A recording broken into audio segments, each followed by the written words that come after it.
The first snow of the season fell without ceremony, without the soft wonder that children pressed against frosted window panes might feel. It came sideways, driven by a wind that had spent 3 days gathering itself over the ridgelines of the Allegheny Mountains before descending into the narrow valley below, and it arrived the same morning Clara Wren was told to leave. She was at the well when Earl Sutter came through the front door. She noticed his coat, first already buttoned to the throat, the collar turned up, as though he had made his decision inside the warmth of the house and needed the armor of wool before delivering it. He stood on the porch and did not come farther. His hands stayed at his sides. He did not look at her directly, choosing instead a point somewhere past her left shoulder, toward the bare tree line, toward nothing in particular. "You're old enough now," he said, "old enough to find your own way." Clara set the bucket down. Water sloshed over the rim and darkened the frozen mud at her feet. She was 17 years old and had hauled water from that well every morning for 6 years, beginning at 11, when her father died in the logging camp 12 miles north, and Earl had come to collect her like a piece of unclaimed property. She had split kindling before any light touched the valley floor. She had patched the south fence 3 springs running alone, her hands cracked and bleeding from wire and cold. She had harvested beside Earl through 2 full autumns without complaint, working rows until her back refused to straighten properly, and she had done all of it without being asked twice because the unspoken agreement between them had always been perfectly clear. Her labor was the rent she paid for existing under his roof. She understood, standing at the well with water soaking through her worn boot sole on the left foot, that the agreement had changed.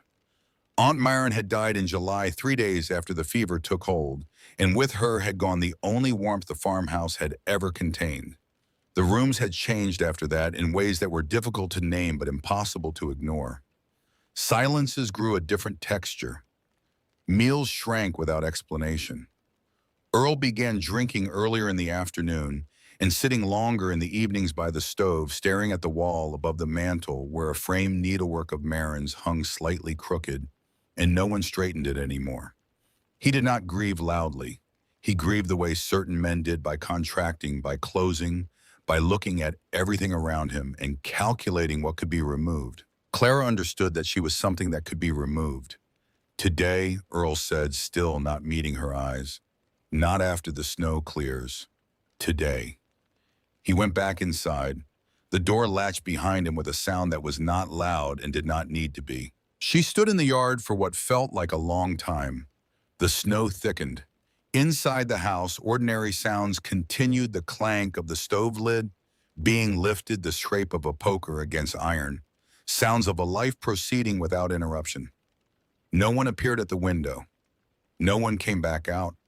Clara had half expected something, not a reversal of his decision, but perhaps a secondary acknowledgement that what was happening was difficult, that it cost something. The silence of the house told her it cost nothing. That was the part she filed away in the place inside her chest where she kept things she did not plan to forget. She went to her room and took what there was to take. A wool coat, heavier than the one she was wearing, hung on the peg behind the door. She put it on over the other. 2 pairs of wool socks, which she pulled on over the pair already on her feet because she had walked enough cold ground to know that feet were the first thing winter killed.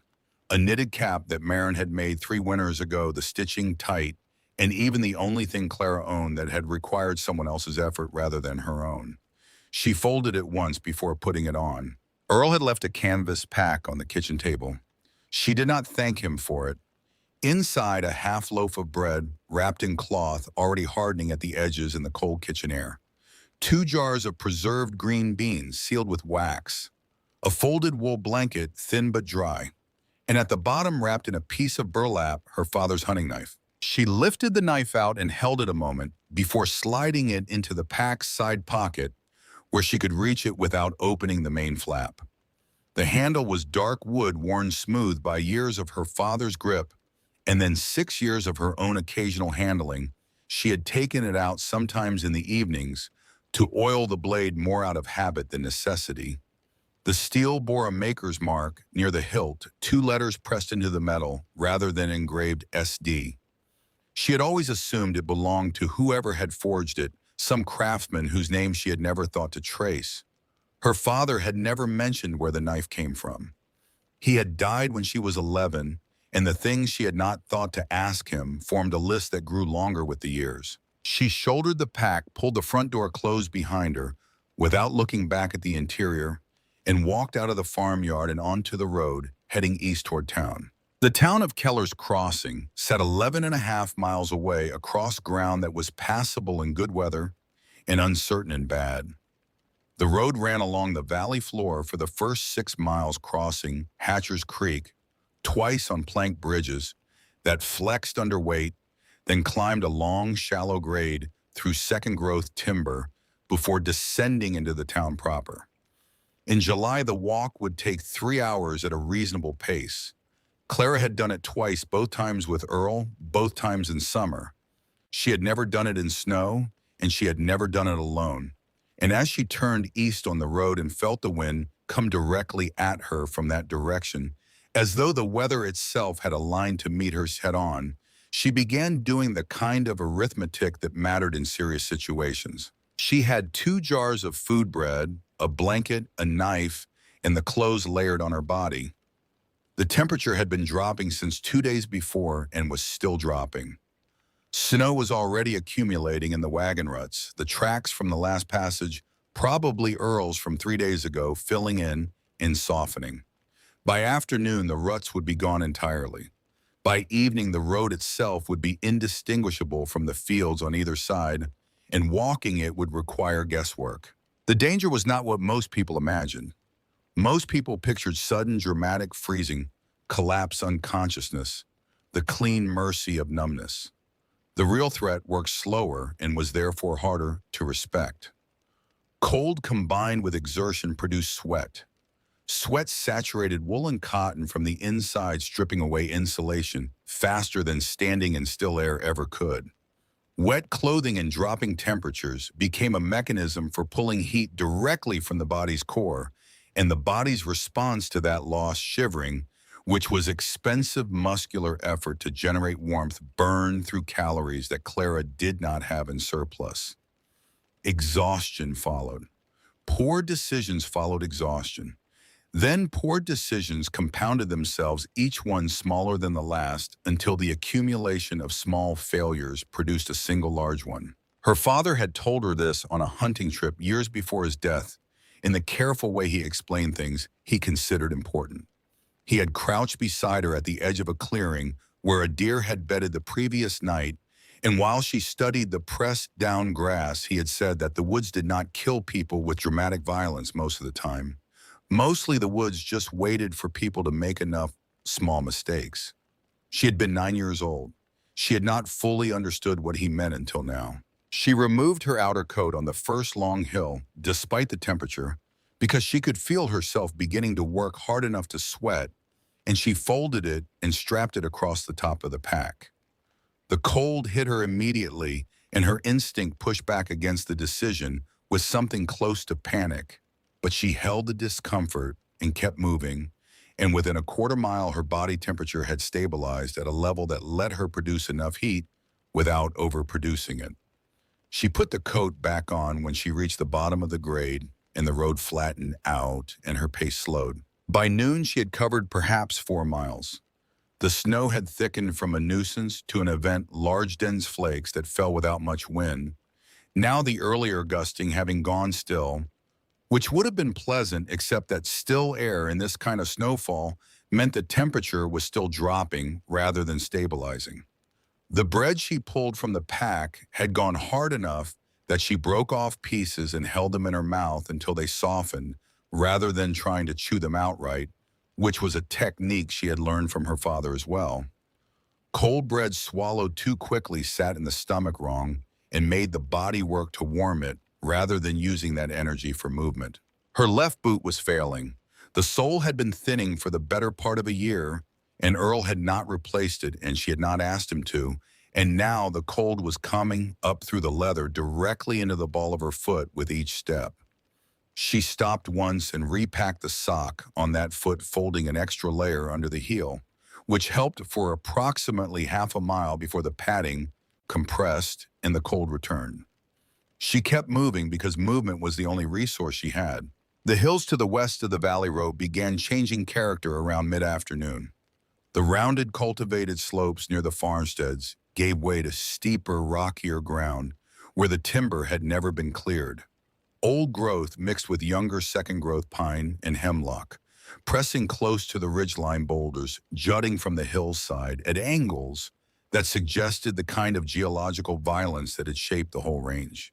Clara had looked at those hills for 6 years from the farmhouse windows without ever climbing them. They had always existed as backdrop, as context, as the edge of the valley, rather than a place in their own right. She began thinking about them now with a different kind of attention. The road to Keller's Crossing would not get her there before dark. She had known this for the last 2 hours, but had been carrying the knowledge without fully examining it, the way a person carries a stone in their shoe, for longer than makes sense, because stopping to address it requires admitting the full extent of the inconvenience. The arithmetic was simple and unambiguous: 4 miles covered in 4 hours of deteriorating conditions, 7.5 miles remaining daylight gone in approximately 2 hours. She would be walking in full darkness on a road she couldn't see in conditions that were still worsening, with a failing boot and no shelter. The alternative was the hillside. People stayed on roads in bad weather because roads offered speed and direction. Roads made sense. Heading uphill into old-growth timber in a snowstorm made no immediate sense, but the hills west of the valley offered something the road did not: vertical structure. Pines with their canopies deflecting the snowfall rock formations that interrupted the wind, the possibility of sufficient cover to survive a night. Not comfort, not warmth.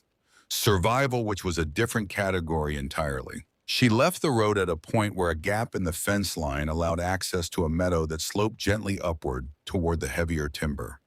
Her boots punched through the crust of accumulated snow with each step, the work harder than the road had been, the footing uncertain over ground she couldn't see beneath the white. She crossed the meadow and entered the trees, and the quality of the air changed immediately, damper under the canopy.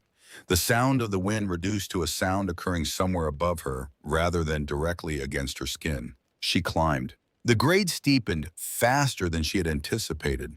What had looked from the valley floor like a gradual rise became at ground level a series of short pitches, interrupted by flat benches, the rock formations creating natural terracing that made the going irregular rather than steady.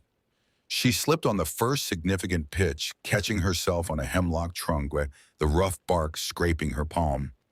She adjusted her line and went wider around the next section, reading the snow surface for the subtle color differences that sometimes indicated ice underneath versus packed snow versus loose powder over air gaps. She fell twice. The second fall was harder, both knees hitting stone beneath the snow, and she stayed still for a moment on hands and knees with her breath coming fast and the cold radiating up through her palms, doing a kind of internal inventory. Nothing broken, pain in both knees sharpest on the left. She got up and kept moving. The light was going wrong, not gone. There was still enough diffused winter light filtering through the canopy to see by, but it was going the wrong color. The flat gray deepening toward the blue-gray that preceded full dark, and she was not where she needed to be. She had been climbing for over an hour and had not found anything usable. A fallen tree lay nearby, but its canopy had already shed most of its needles and offered no real coverage. A rock overhang she had aimed for from 30 feet away proved up close to be shallow enough that the wind curved under it. She pressed her back against the stone anyway and caught her breath and understood with a clarity that had nothing to do with panic. Panic was expensive, and she could not afford it, that she was running short of margin. The cold that had been at her periphery had moved inward. She could feel it across her shoulders now, inside the collar, the place where the coats had gaps. Cold inside clothing was the indicator her father had described, the one that meant the system was losing. She was sweating from the climb, and her underlayer was damp, and the temperature continued falling, and the combination of those three facts produced a timeline that she could feel rather than calculate, and the timeline was short. She needed something real, not an overhang, not a fallen tree, something built. She was looking for anything, her eyes moving across the hillside in the practiced way of someone trying to extract information from poor conditions when she saw the shape. At first, it refused to become what it was. Her mind processed it as shadow as a trick of the failing light against the hill face as the dark negative space, where a section of snow had slid from beneath an overhang and left exposed earth. A rectangle of dark against the hillside's white and gray, partially obscured by the low branches of a hemlock that had grown up close to whatever it was, and partially buried by a drift that had built against it over the course of the storm. She moved toward it without deciding to move, pulled by the shape of the thing by its edges, which were too straight for anything geology produced on its own. 15 feet away, she stopped. It was a door. Old wood gray-black, with age and weather set into the hillside at the base of a rise of earth. That was not quite natural, she could see it now. The deliberate shaping of the ground, the way the slope curved over the structure, in a manner that spoke of intent rather than accident. The hillside here had been built, not found. The curve overhead was too regular, the compaction of the soil too even. Whoever had constructed this had known what they were doing and had known it for long enough to do it carefully. She closed the remaining distance in seconds. The door frame was rough-hewn timber, dark and dense, the grain tight in the way of old hardwood that had dried slowly over decades. A band of iron ran across the door's middle, and the handle was iron as well, a simple latch designed the metal cold enough that when she gripped it without thinking, it burned her bare palm. She pulled back, pulled her coat sleeve down over her hand, and tried again. The door did not move. She leaned her shoulder into it and pushed instead of pulling, and felt the faintest give, not the door opening, but the frame responding wood that had swollen in the moisture and the cold. She stepped back, got her shoulder properly aligned, and drove against it with her full weight. The sound it made was somewhere between a groan and a sigh, wood and hinges, and time yielding together, and the door swung inward several inches and released a breath of air that stopped her completely. Not cold air, not warm air.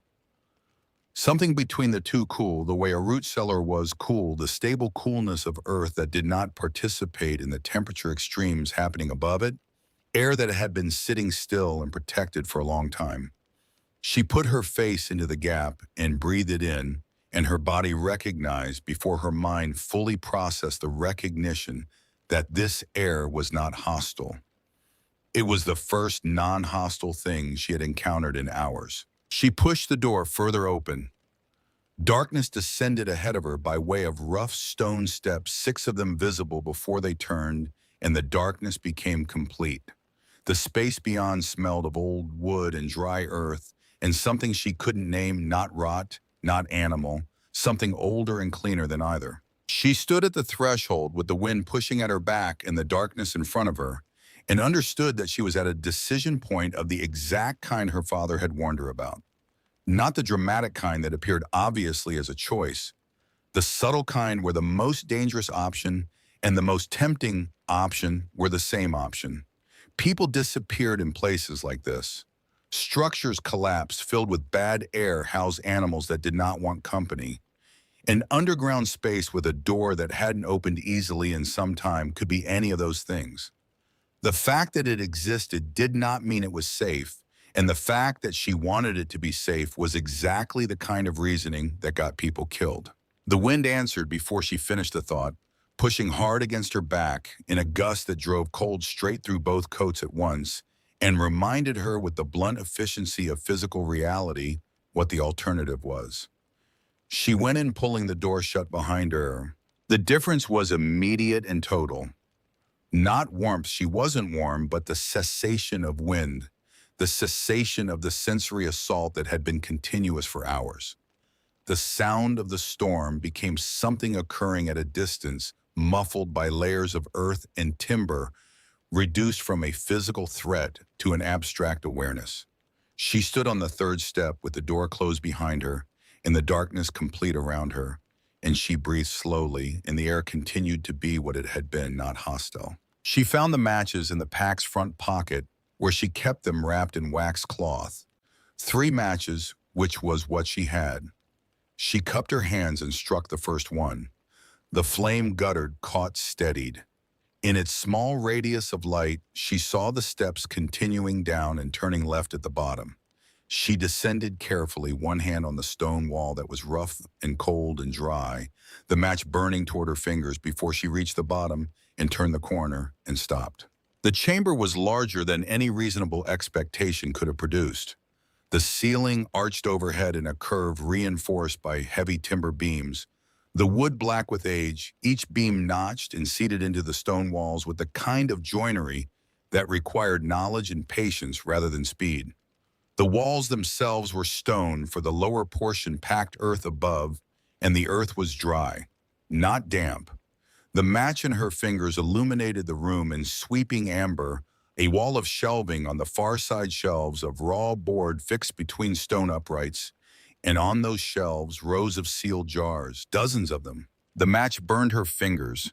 The room went dark. She stood in the dark for a moment, orienting.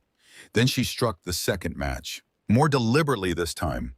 She needed to see without burning through her supply, so she moved her gaze in a deliberate sweep rather than letting it scatter. The shelves held jars of various sizes, quart jars and pint jars, some clouded with age, some clear contents she could not identify from this distance without approaching. Below the shelves, burlap sacks that were the right shape and weight for grain, a wooden crate with the top nailed down, 2 barrels pushed against the wall, sealed with wax-coated cloth. Root vegetables, she could see them now nestled in what appeared to be packed sand in an open crate near the floor, some shriveled at the skin, but others still firm. To her left, a small iron stove, squat and black, with a stovepipe running up and angling into the earth through a section of the ceiling where the stone had been cut to accommodate it.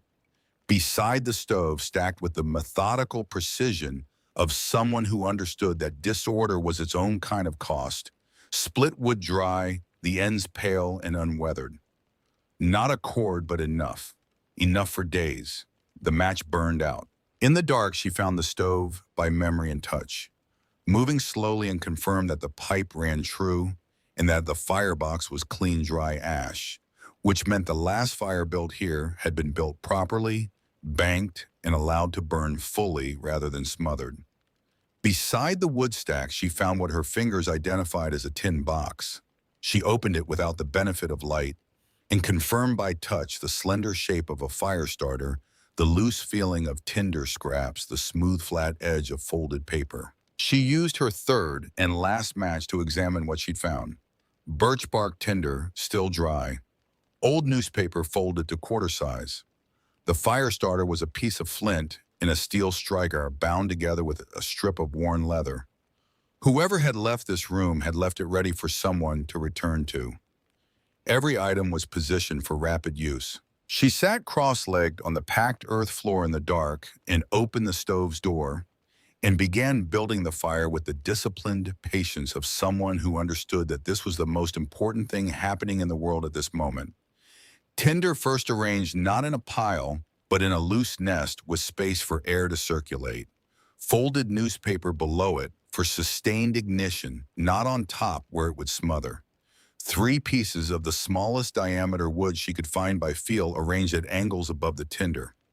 1 larger piece laid across the back of the firebox to serve as a base that would hold heat rather than burn up immediately. She struck the flint and steel together in the darkness. Sparks, more sparks. Then a spark caught the birch bark and held, and she leaned in and blew the faintest possible breath across it, not extinguishing, but feeding, and the spark became a flame that moved into the tinder and the newspaper and began doing what fire did when it was given what it needed to do it properly. She almost added more wood too soon. Her hand was already moving toward the larger pieces when she caught herself, the instinct to accelerate when things were working, to push the success while it was happening. She kept her hand back. Let the small pieces establish themselves. Let the heat build in the firebox rather than up the pipe. When the wood had been burning for several minutes and the iron was beginning to tick with heat expansion, She added a medium piece, then another, and closed the stove door halfway to regulate the draw. Smoke rose through the pipe in the right direction. The draft was good. Someone had chosen this location and built this chimney run with knowledge of how underground spaces handle combustion, how to vent without creating draw problems. The stove had been built by someone who had built it right. Warmth began entering the room. Not rushing, nothing in here worked at the pace of the world outside. The heat came slowly and evenly radiating from the iron in a way that was entirely different from the violent fluctuations she'd been navigating for hours. She let the stove work and turned to the shelves. She went through the jars, methodically beginning at the left end of the upper shelf and working right, setting each jar on the floor briefly while she examined the seal in the growing firelight. Many were intact, many were cold and firm, and showed no sign of the bulging or cloudiness that indicated spoilage. But not all of them. She set 3 jars aside immediately. Their lids had the subtle dome of fermentation. The contents clouded in the wrong way, the smell when she held them near her face carrying the sharp wrongness of things that had turned. A 4th jar she held longer before deciding it was probably fine, then deciding probably was not good enough, and adding it to the discard row. When she finished, roughly a third of the jars she'd examined were either certainly bad or questionable enough to avoid. The remaining 2/3 represented more food than she could have hoped to find. She opened a quart jar of preserved carrots. The seal broke with a sound that was sharp and clean, the lid coming off properly, and the brine that had kept them smelled of dill and salt and nothing that concerned her. She ate 3 pieces slowly, chewing longer than necessary, and the taste of something real after hours of cold bread and effort produced a physical response she had not anticipated. Not tears exactly, but something adjacent to them, a release of tension from muscles she had not known were braced. She removed her boots. The left one came off with the sock partially frozen to the leather at the toe, and when she peeled the sock back, the skin of her foot was a pale waxen color that alarmed her. She held the foot near the stove, not touching the iron, not close enough to be burned close enough for the radiant heat to begin reversing what the cold had started. The tingling that followed was worse than the numbness, had been sensation returning the way it always did, through discomfort, as though warmth needed to announce itself by causing pain before it could cause relief. She found the bunk against the rear wall. Folded blankets on top, stiff with age, the wool compressed and smelling of cedar, and the particular dustiness of things stored properly for a long time, not decayed stored. She shook one out, and the smell lightened, and she wrapped it around her shoulders without lying down yet, because she needed to understand what this place was before she surrendered to the exhaustion that had been accumulating since she left the farmyard. The wooden box was on the lower shelf, pushed back toward the wall, wrapped in a piece of canvas tied with twine. She unwrapped it carefully. Inside the box, a ledger. The cover was simple board dark from handling the pages, thick and slightly yellowed at the edges. She opened it to the first page and angled it toward the firelight coming through the stove's grate. The handwriting was precise and narrow.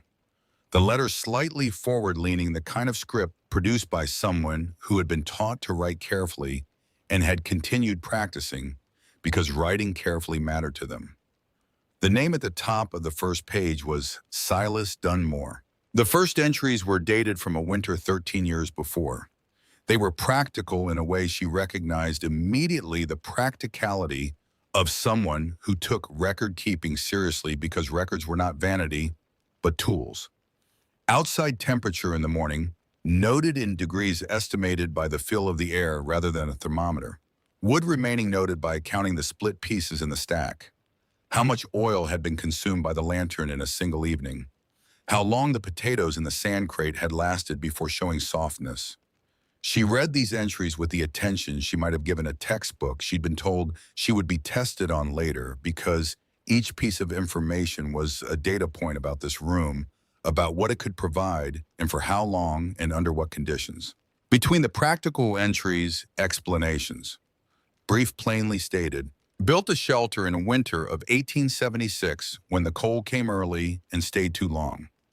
Ground holds temperature steady where air does not.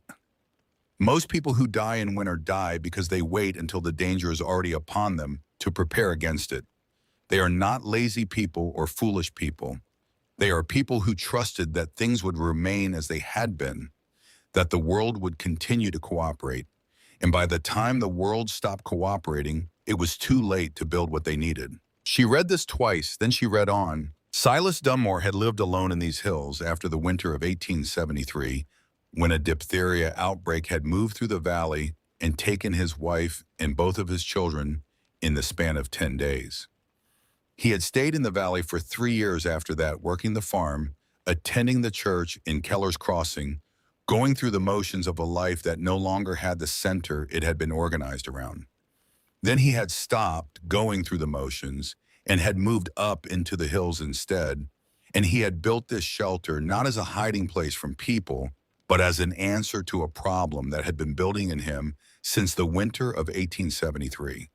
The problem of how a person continued to exist in a world that had already demonstrated its capacity for total and sudden reversal. The shelter was not refuge. It was preparation turned into architecture. She turned pages carefully.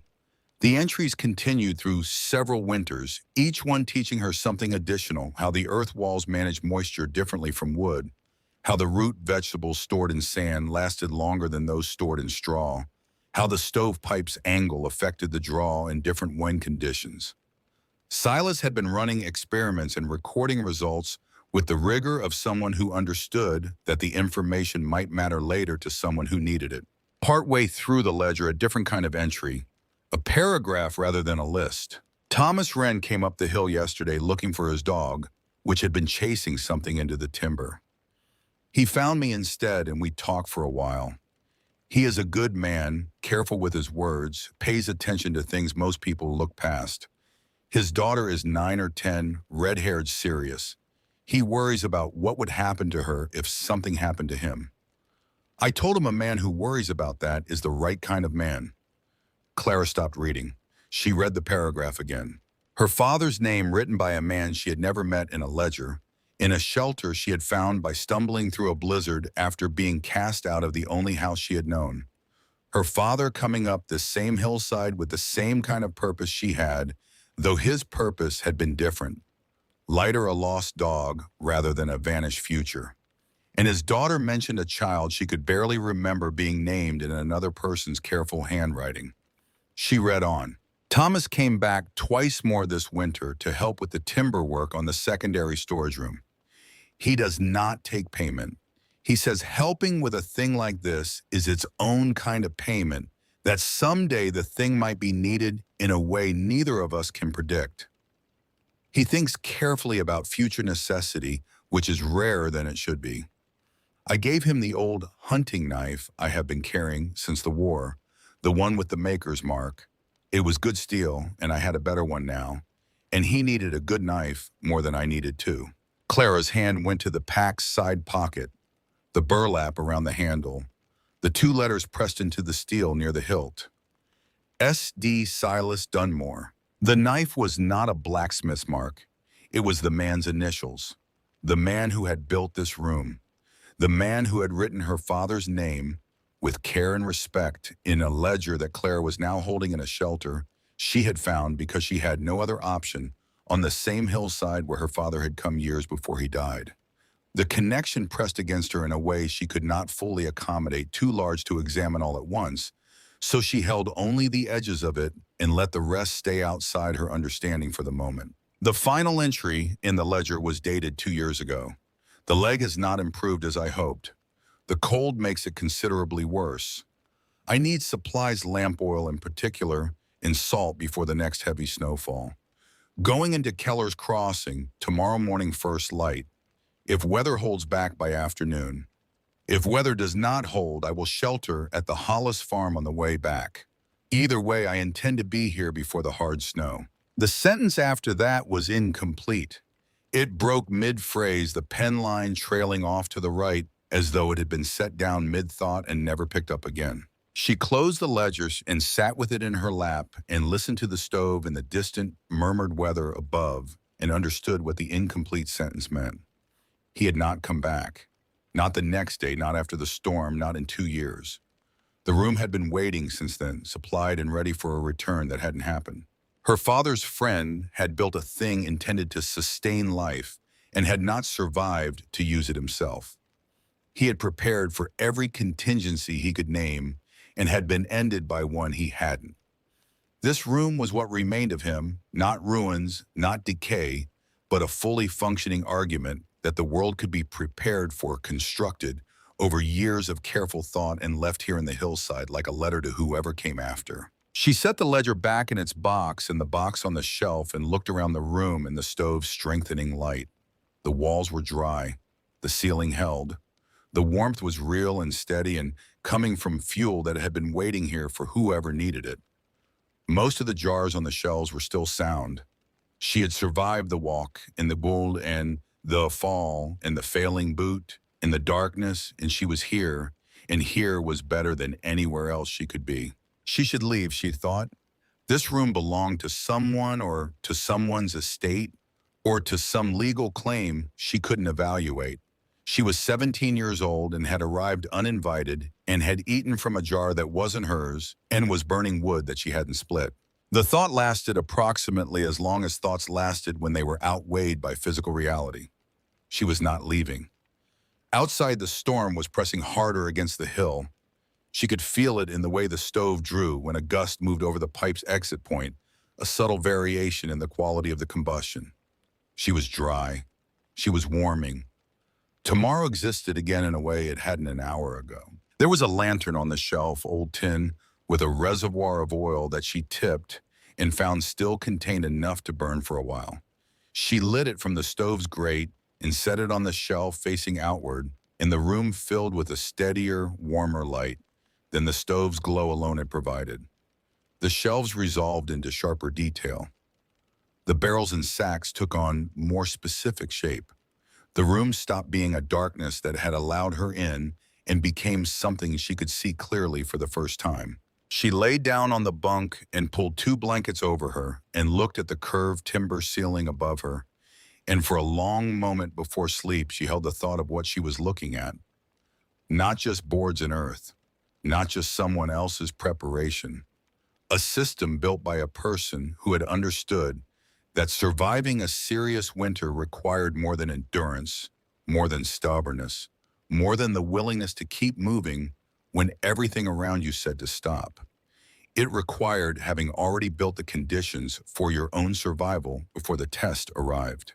Most people trusted that they would manage when the time came.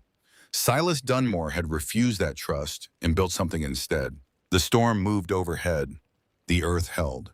The fire in the stove settled into the steady pulse of sustained combustion.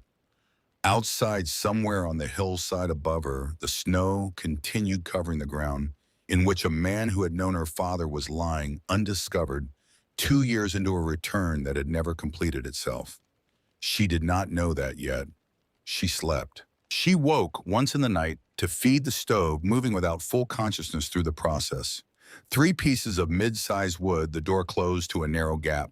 The draw checked by listening for the particular sound that indicated good airflow versus poor. She registered all of this and returned to the bunk without lighting the lantern and was asleep again in the time it took the wood to fully catch. When she woke the second time, there was no change in the light because there was no natural light. The room was sealed from outside, windowless lit only by what she gave it. But her body knew morning the way bodies did by the shift in something less nameable than light. Perhaps the subtle change in the quality of air, or simply the accumulated hours. She lay still for a while and ran through the inventory she had made the previous night. Wood, oil, food, water. She had not yet located water, which was a gap.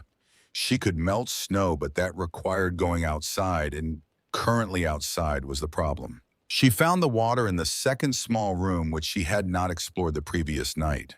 The room extended behind and to the left of the main chamber, a narrow space cut further into the hillside, accessible through an opening she had noticed only as a dark gap. Inside 4 barrels she had assumed were sealed dry goods. 2 of them were.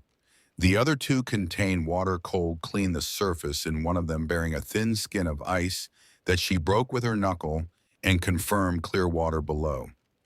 The barrels had been sealed with cloth tight enough to keep debris out, but not so tight as to prevent access. They were not full. Someone had used from them over the last winter they had been here and had not topped them off before leaving. But they were enough. She spent the morning going through the secondary storage room fully.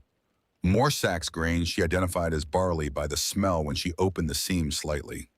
A crate of tools under canvas, an axe, a short-handled camp, saw a tin of mixed hardware, hinges, nails of various sizes, a coil of wire, bundles of dried herbs hanging from the ceiling, joists on loops of twine, the herbs brittle with age but still identifiable by scent, sage dried mint, something she recognized as yarrow from the way it had flowered before it was cut and dried. Aunt Marin had used yarrow for poultices. The knowledge felt pointed in a way she didn't spend time examining. What struck her most moving through the space was not the abundance, because it was not abundance exactly. It was sufficiency calculated and calibrated, but the evidence of sustained intention. Someone had come back here repeatedly over years to assess, to replenish, to repair. The wood stacks showed different ages of wood, suggesting it had been added to over multiple seasons. The water barrels had the wear of regular handling. The shelves had been built and then modified, and extra support added to one section where a board had begun to sag. This was not a place someone had stocked once and forgotten. This was a place someone had tended. She returned to the ledger for the practical entries, reading them now less as biography and more as instruction. How long did the preserved carrots last before the seals became questionable? He had noted this seal properly and kept cool 18 months before he would begin to watch them closely, up to 2 years before he would not eat from a jar without checking the smell. She had opened a jar the previous night, a jar she estimated was 2 years old at most based on the final entry date. The seal had been good, the smell had been right. She filed this away as confirmation. How much wood did the stove consume in a full cold night?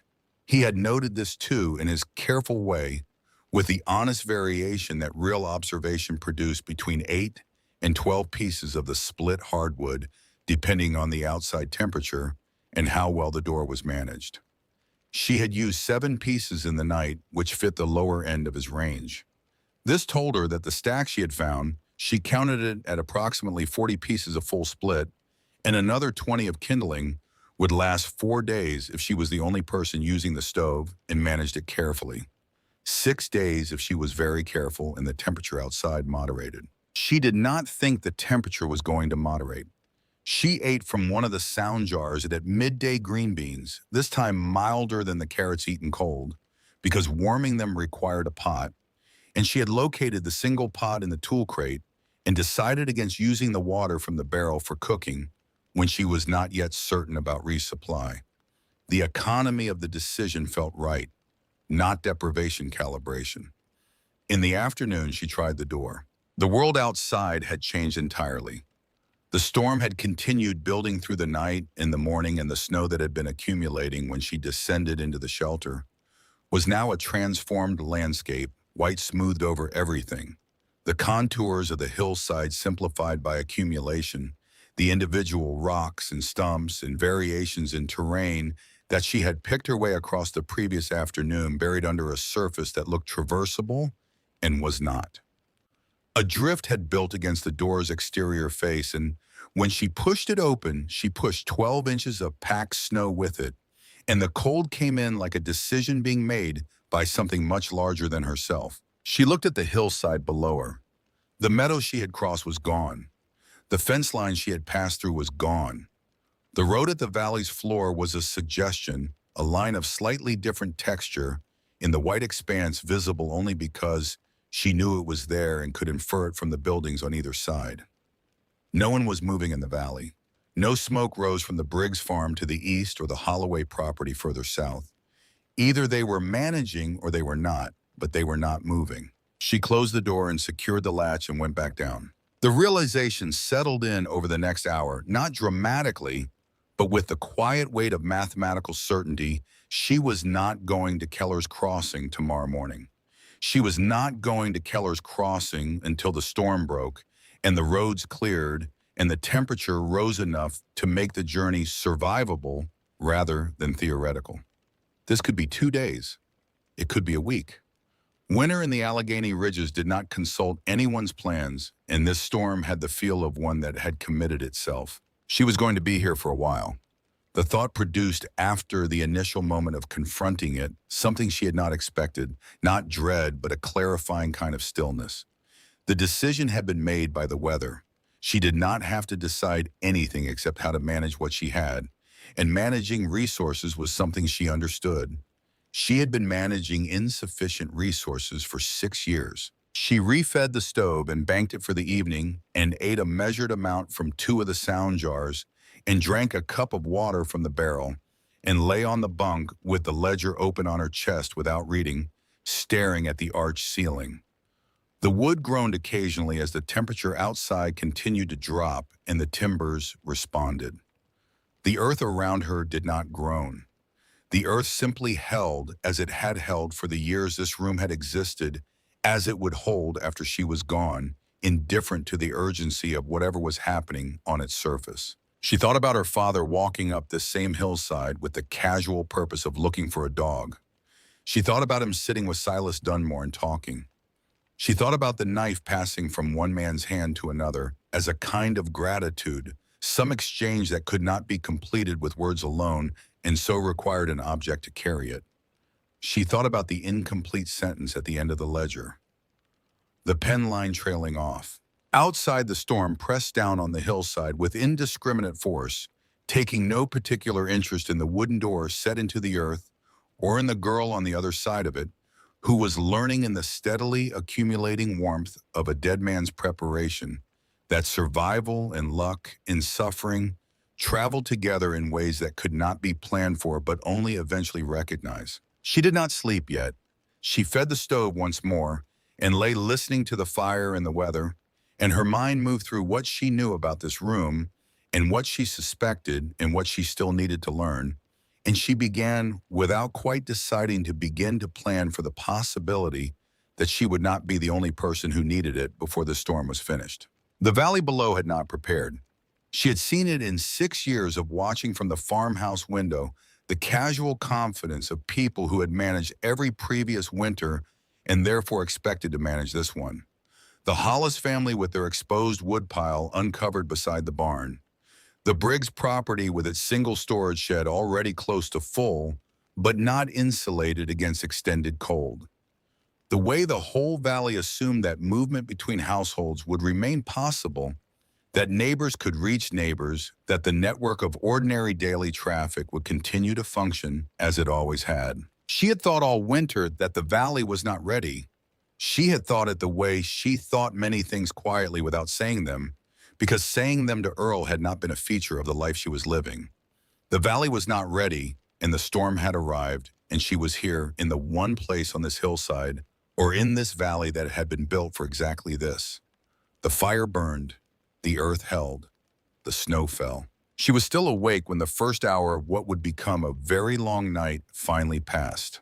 The second day began with an inventory she did not need to take again, but took anyway because the act of counting is also the act of thinking, and she needed to think clearly before the storm decided anything else for her. 41 pieces of split hardwood remaining after the night. 32 sound jars across both shelves, the compromised ones set in a separate corner where she wouldn't reach for them by mistake. 2 barrels of water, one roughly 2/3 full, one closer to half. The barley sack was heavier than she'd estimated. She pressed her fist into the grain and felt it give the way full sacks gave and revised her estimate upward. The potatoes in the sand crate were a mixed count, 16 firm enough to use without reservation, 9 that needed using quickly before they softened past the point of safety, 7 she set aside as losses. The losses she noted without sentiment. Sentiment about spoiled food was a luxury that changed nothing. She had enough for one person for 3 weeks rationed carefully. She had already understood, lying awake through the previous night's final hours, that one person was not the permanent condition she was planning for. The storm did not break on the second day. She climbed the steps twice, once at mid-morning, once at what she estimated was mid-afternoon based on the changing quality of cold at the door's edges, and both times the world outside was white and horizontal and indifferent. The drift against the door had grown.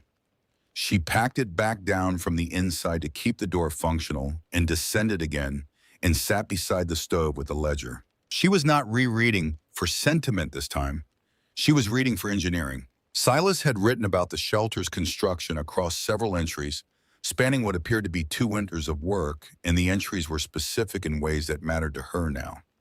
The ceiling's arch was load-bearing by design, not accident. He had studied the technique from a book on mine construction and adapted it for a smaller scale, distributing the weight of the hillside above into the stone walls rather than relying on the timber beams to bear it directly. The beams were reinforcement, not support. This was why the ceiling was dry, where a flat roof would have wept moisture. The arch shed lateral pressure, and the gap between the soil cap and the stone prevented groundwater from finding a direct path inward.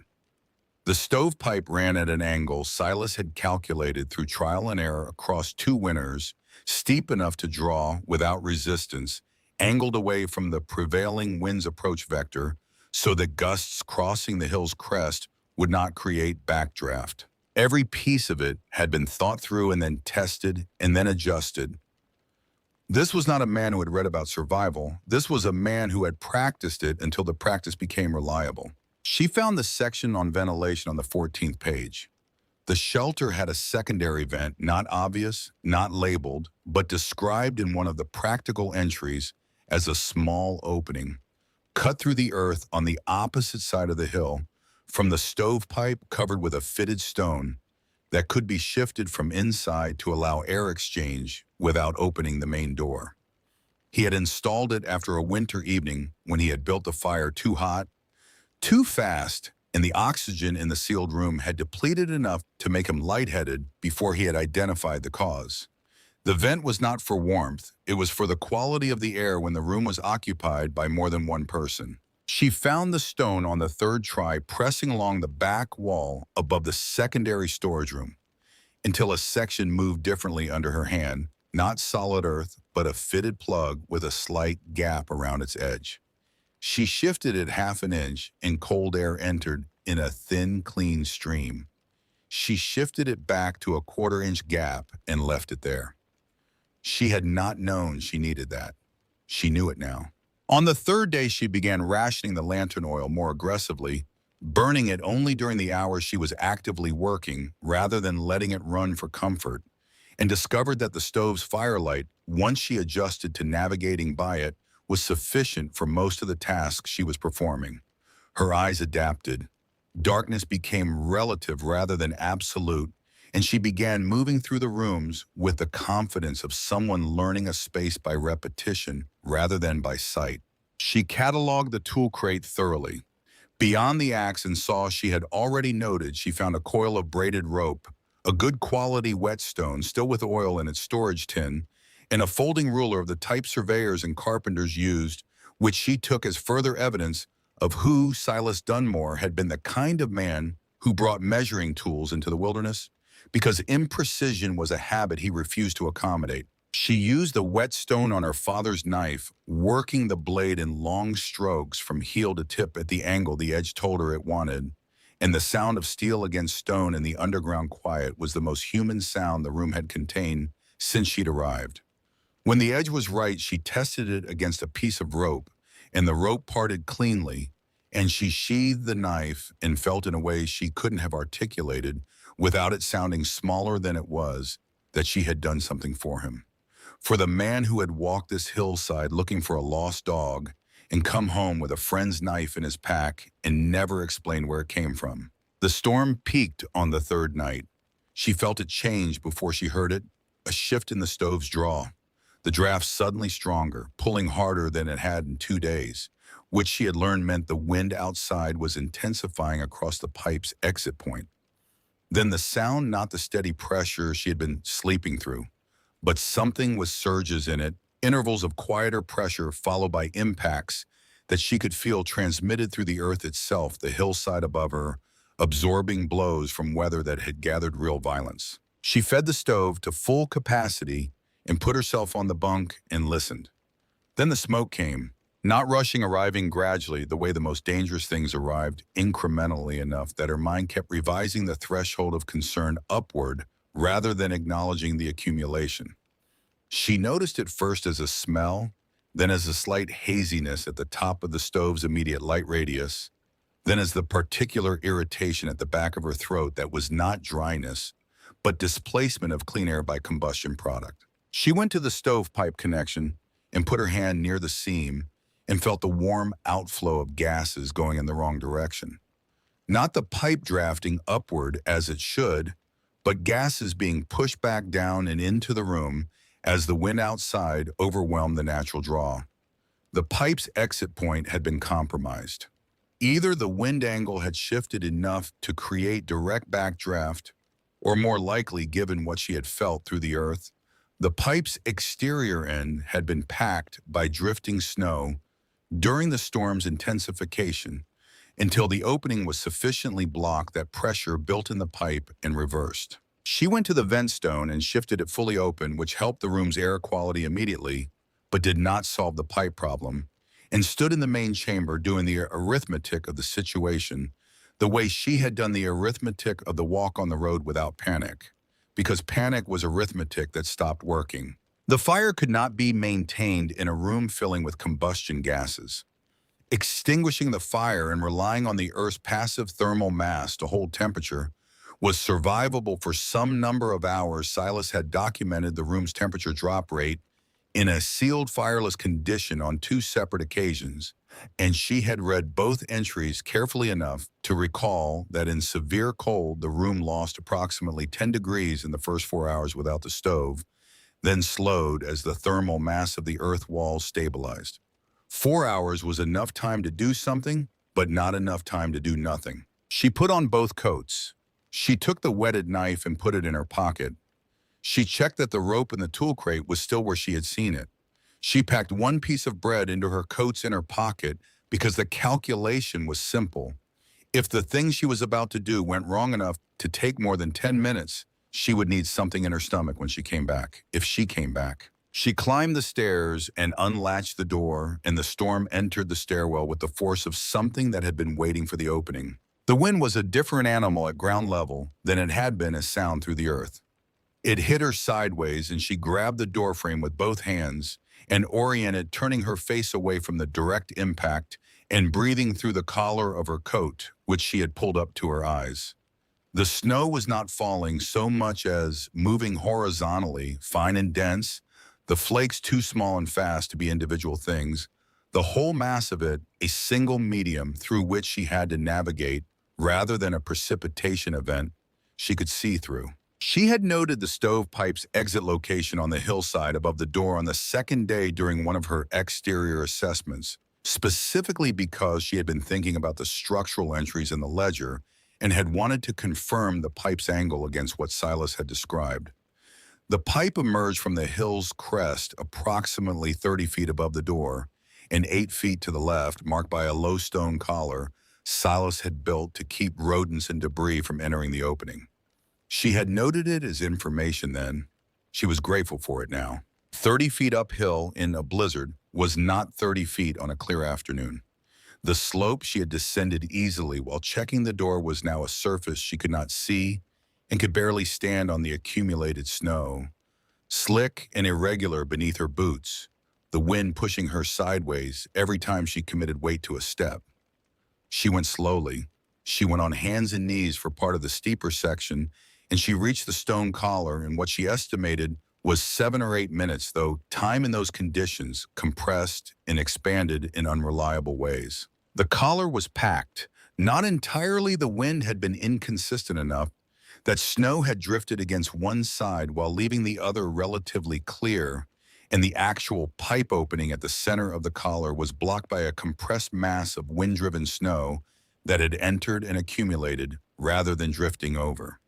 She dug it out with the folding ruler she had taken from the tool crate, which was the right length and rigidity for the wall, clearing the ice-mixed snow from the pipe's opening and packing it back into the collar's drainage gap where it would be carried away from the opening rather than reaccumulating immediately. Her hands had gone past cold into the specific numbness that was its own kind of warning. She tested the pipe with her palm held 2 inches above the opening and felt the faint warmth of outflow, returning not strong yet, not the full draw that would come once the pressure differential reestablished, but the direction was right again. She descended in less time than it had taken to ascend, moving faster. Now that the purpose was completed and the coal was demanding acceleration, and she hit the door and got inside it and pulled it shut behind her, and stood in the stairwell with the storm on one side of the door and the underground chamber on the other, and allowed herself 30 seconds of simply being out of the wind before moving. The smoke had thinned.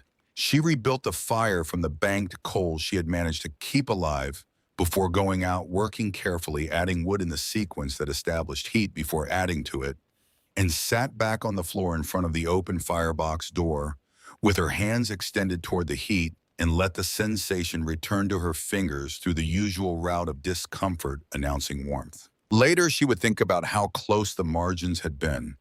The moment she had noticed the smoke and recognized it correctly rather than explaining it away. The decision to go out rather than wait and see. The 8 minutes on the hillside in conditions that did not want her there.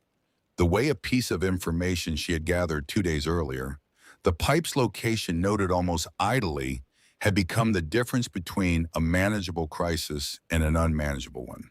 Preparation was only useful if you paid attention while conditions were good, because conditions would not stay good long enough to collect the information you needed once they turned. She wrote this in the back of Silas's ledger in the blank pages at the end that he had left unused. She used his pencil, which she had found in the box with the ledger. The handwriting looked nothing like his. Hers was less precise, more angular, but the words went down into the page and stayed, and adding them felt like continuing something rather than beginning something new. The 4th day brought the knock. She was at the shelves, rotating the jar. Inventory, moving the oldest of the sound jars to the front, so they would be used first when the sound arrived from the direction of the stairs. Faint. The kind of sound that could be explained away as structural noise, the hillside settling a branch impact somewhere above. She held still. Then it came again 3 times with the rhythm of intent. She went up the stairs and opened the door 3 inches. Agnes Harlow was standing in the snow with her son Elliot pressed against her side, and both of them were the color of people who had been outside too long. Agnes was a woman Clara had seen in the valley for 6 years, without speaking to more than occasionally. She was perhaps 10 years older than Clara, a widow since before Clara had arrived, known for keeping her property in better order than her husband had, and for being precise about debts and favors in the way that people were precise when they had learned that imprecision in those matters cost them. Her son Elliot was ate his cheeks, the bad red of prolonged cold rather than healthy exertion, his coat too light for what the last 4 days had delivered. Agnes's voice came out smaller than the woman Clara associated with the voice. "We saw the smoke. We thought maybe hunters." Clara opened the door fully and stepped aside. Agnes moved past her without further conversation, one hand keeping Elliot moving ahead of her, and when they reached the bottom of the stairs in the warmth of the main chamber enclosed them both, they stopped the body, requiring its moment to believe what the temperature was telling it. Elliot made no sound. He simply stood in the orange light of the stove with his hands loose at his sides and his face doing something complicated that an 8-year-old face should not have to do. Clara heated water in the single pot and put dried sage in it, which was not tea, but was warm and had a smell that worked on the nervous system in the way that familiar smells worked when everything else was unfamiliar. Agnes wrapped both hands around the tin cup and did not drink immediately, only held it, and her color began returning from the outside inward. The valley, Agnes explained, was not managing well. She had come from the direction of the Briggs farm, where she had stopped to check on the family there before continuing uphill toward where she had seen the smoke that morning. The Briggs family was intact, but their wood supply was nearly exhausted, They had burned through 5 days of what they believed was a week's worth in 3 days because the sustained cold was more demanding than their estimate had accounted for. The road between farms was impassable. She had left her own farm that morning on foot because staying had felt more dangerous than moving, which she said with the particular flatness of someone describing a decision they had made under duress and were not yet certain was correct. Her farm's storage shed had taken a partial roof collapse under snow load the previous night. The majority of her canned goods were still accessible, but the cold was now entering through the damaged section faster than the wood stove in the main house could compensate for, and running the house stove at maximum to maintain temperature meant the wood was going faster than she could replenish it by hand without someone helping her, which she could not do because she was managing Elliot alone. Agnes looked around the chamber as she spoke her assessment methodical and unawed. She was a practical woman, and what she was seeing was a practical thing. Extraordinary only in that it existed at all. Her voice was measured, a woman accounting for what was available rather than what she had hoped for. "How long have you been here?" "3 nights," Clara told her. She had found the shelter on the first night of the storm. Agnes looked at the shelves. "How much is there?" Clara told her what she had calculated. Agnes was quiet for a moment, doing her own arithmetic. "For 2 people, it would last." "For more than 2, Clara said. She had already been calculating for more than 2. Agnes looked at her directly for the first time since coming down the stairs, reevaluating something in the way that practical people did when reality arrived differently than expected. Clara was accustomed to being underestimated. She was accustomed to the particular beat of recalibration that preceded being seen more accurately. By evening, 2 more had arrived, a man and his adult daughter from the farm nearest the road's turning point, their house standing, but their larder reduced to almost nothing after the father had miscounted their stores in the autumn and not discovered the discrepancy until the storm made the error irreversible. They came down the stairs with the careful slowness of people whose bodies were still processing the change in conditions, accepting it increment by increment rather than all at once. 6 people in the chamber by that first evening after Agnes's arrival. Clara had organized the space before they arrived in number sleeping arrangements spread between the main room and the storage alcove, a rotation for proximity to the stove that she explained simply as fair use rather than as a rule, which was the same thing said differently with better results. She had rationed the evening's food before anyone was hungry enough to have opinions about portion size, which was also the same approach applied to the same principle. Ruth Calder arrived the following morning, coming down the stairs under her own power, despite being somewhere in her mid-50s and having walked a considerable distance in conditions that had stopped most people from attempting movement at all. She was a big-framed woman, wide through the shoulders, the kind of physical presence that entered rooms decisively, even when the entry was as literal as a staircase underground. She stood in the main chamber and looked at the setup, the arranged sleeping spaces, the jars set out for the morning portion, the stove managed at the correct level, and then she looked at Clara. Ruth's voice, when she spoke, had the quality of a statement that contained a question, but refused to phrase itself as one who put you in charge. The room went quieter than it had been, which was noticeable because underground rooms were already quiet. Clara had been expecting something of this nature. Not from Ruth specifically, she had not known Ruth well enough to anticipate her specifically, but from the general condition of having organized things before anyone else arrived, to have opinions about how they should be organized. Authority established by presence rather than by agreement was the kind of authority that invited challenge, and a woman of 55 with decades of managing her own property was not going to accept the arrangements of a 17-year-old girl without some form of interrogation. The air in the room waited. Clara kept her voice even, not placating but not defensive.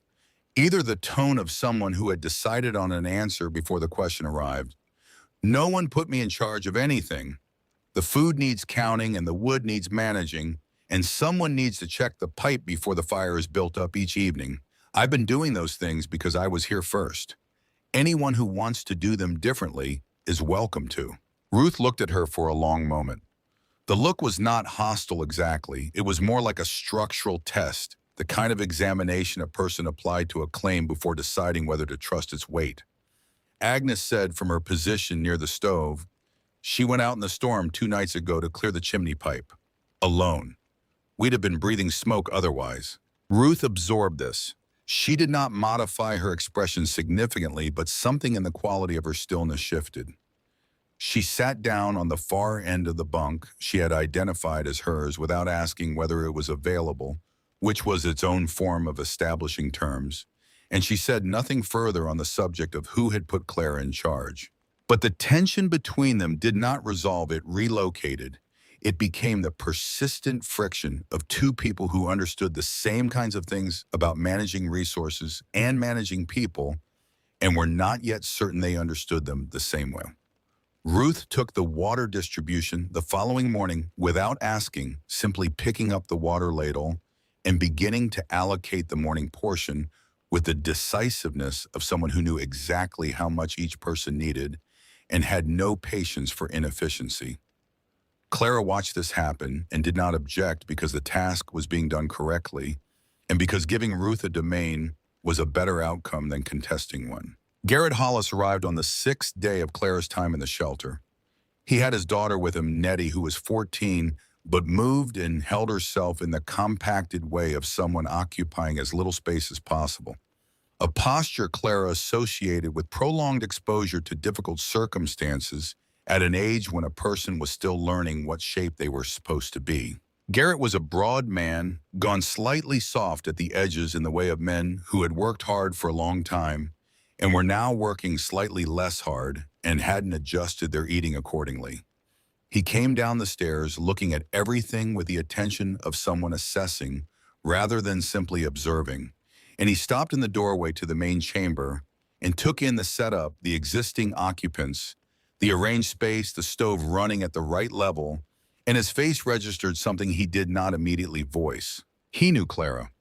Not well, but the way people in small valleys knew each other by association, by proximity, by the accumulation of passing sightings over years.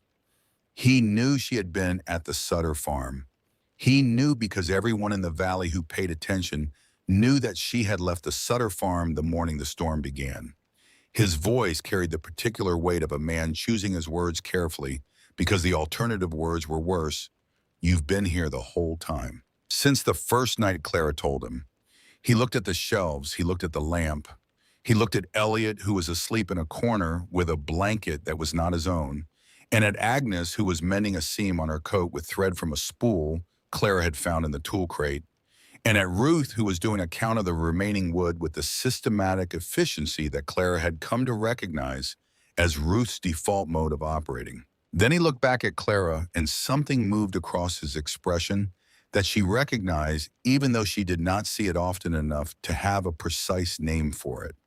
It was the look of a person revising a category. She had been in a category, the girl from the Sutter farm, the girl who had been let go, the girl who needed looking after, and she was being moved out of it and into another one, and the transition was happening in real time on his face. Nettie had not spoken since coming down the stairs.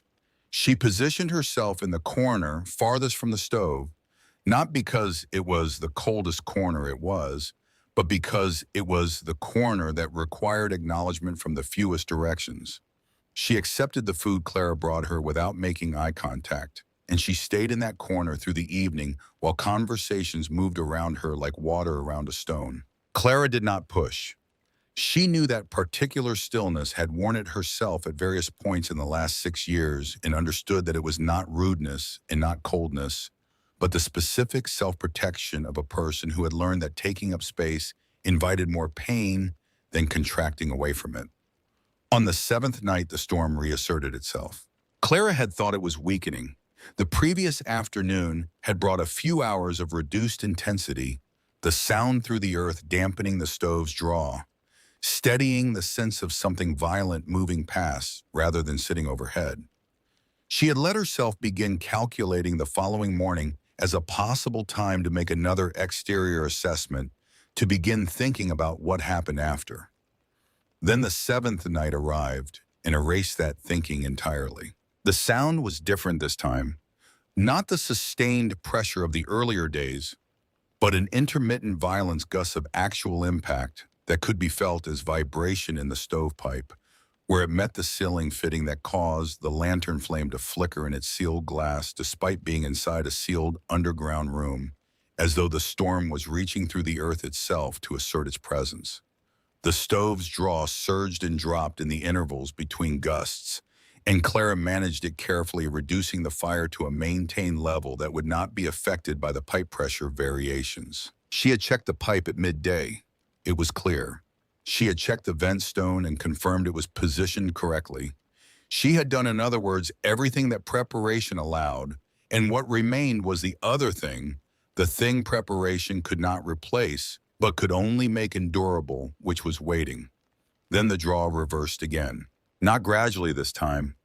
It reversed in the space of a single gust that must have hit the pipe's exit at exactly the wrong angle, and the smoke came back not as a seeping presence, but as a visible plume from the stove's door seam, and the room reacted before Clara could speak. Elliot woke up coughing. Agnes had him against her chest and was already moving toward the stairs.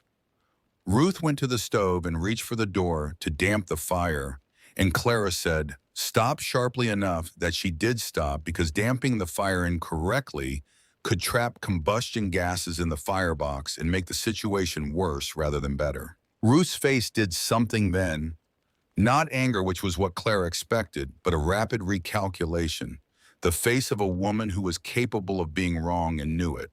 Garrett had already moved to the vent stone and shifted it fully open, which was the right instinct, and the fresh cold air that entered helped the room's quality almost immediately. But the pipe needed clearing from outside. Everyone in the room understood this. Agnes had told the story of Clara's first trip up the hillside with the accurate economy of someone who had been paying attention. The understanding moved through the room without anyone stating it directly. Clara was already dressed. She had kept both coats accessible since the first incident, not worn but within reach, which was the kind of preparation that looked like excessive caution until it wasn't. She pulled on the coats and wrapped her face, and Garrett stepped in front of the stairs. He was 6 inches taller than her and 40 pounds heavier, and he did not move like a man who was asking permission. "I'll go." Clara looked at him steadily. "You don't know where the pipe comes out." "A beat." "Then tell me." She thought about this in the 2-second interval that the situation allowed, which was enough time to recognize that the argument against sending him was pride, and the argument for sending him was every other consideration. She told him precisely where the pipe emerged, the stone collar, the distance and angle from the door, the left side 30 feet up, the way the collar's orientation affected how snow accumulated against it. She told him to use the folding ruler from the tool crate rather than his hands, because the ruler was the right instrument, and fingers in this temperature were not reliable tools. He was gone for 11 minutes. She counted by the cadence of the stove's breathing, which was irregular but present, and she managed the room in his absence by keeping people away from the stove and close to the vent, stone where the air was better. And she talked to Elliot about what it sounded like when a pipe was clearing, which was a fiction, but a useful one, giving the boy something to listen for that was different from the sound of the storm. When the draw corrected itself, she felt it before Garrett returned, the fire deepening in the box, the smoke reversing the room's air quality, improving by increments. When he came back down the stairs, he was coated in snow and moving the way people moved when their core temperature had dropped enough to affect their gait. And Clara put him directly in front of the stove without ceremony and put a cup of the sage water in his hands and did not thank him, because the situation had not required gratitude and he did not look like a man who wanted it. Nettie had moved from her corner during Garrett's absence. Clara only noticed this after the immediate crisis had resolved. The girl was standing near the base of the stairs, her back against the wall, watching the room with an expression that was not the closed-off stillness of before, but something more like attention. She was watching the way things were managed, the way Clara had handled Elliot, the way the instructions had been given to Garrett, the way the stove was being brought back to operating temperature without being overloaded. When Garrett sat down fully and the room's immediate tension had released into the ordinary fatigue of people who had been frightened and were no longer frightened, but were still in the same situation that had been frightening, Nettie crossed the room. She picked up the second tin cup from the shelf where Clara had set it, and she poured water from the pot into it, and she walked it to where Clara was sitting on the floor managing the stove's door. She held it out. Her voice was almost inaudible under the sound of the weather above. "Thank you." Garrett looked at his daughter across the room. He looked the way parents looked when children did something that was also about the parent, not pride exactly, because pride implied a contribution. And what he was seeing was something Nettie had arrived at by herself without any instruction from him, and it was more than he had seen from her in 2 years. The night continued. The storm continued. The earth held what it had always held, the temperature between the too cold and the too warm, the air turning through the open vent in a slow exchange that kept the room livable. 9 people breathed the underground air, and the stove ran, and the wood supply decreased at a rate Clara tracked against her original estimate and found slightly worse than projected, but within a range that still left margin. She sat with the ledger in her lap after the others were asleep, and she wrote in the back pages again. Not about the night's events, which were already committed to her memory with the kind of precision that high-stakes situations produced. She wrote about the water barrels, which would need attention. Soon the level in the larger one was dropping faster than she had planned because 9 people required substantially more than one person, and she had been slow to revise her estimate when the numbers changed. This was the error she was most concerned about repeating. She wrote a plan built for one person does not become a plan for 9 by adding 8 people to it. It becomes a different plan. The pencil moved across Silas's blank pages, and the fire settled into its nighttime rhythm. And somewhere in the valley below, families who had not found a hillside door were managing through the same night with the resources they had, rather than the resources they needed.